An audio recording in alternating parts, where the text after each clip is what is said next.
প্রবল বেগে পানির স্রোতে শুরু হয়েছে বন্যা। রাতের আধারে বাড়তে থাকে পানির তীব্রতাও। আকস্মিক এই বন্যা দেখা দিয়েছে চীনের উত্তর পশ্চিমাঞ্চলের গানসু প্রদেশে। মুষলধারে বৃষ্টিতে অঞ্চলটিতে সৃষ্টি হয়েছে বন্যা পরিস্থিতি।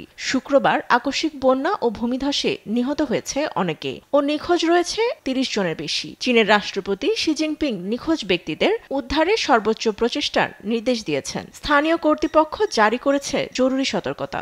জীবনের সব আয়োজন এখানে একসাথে।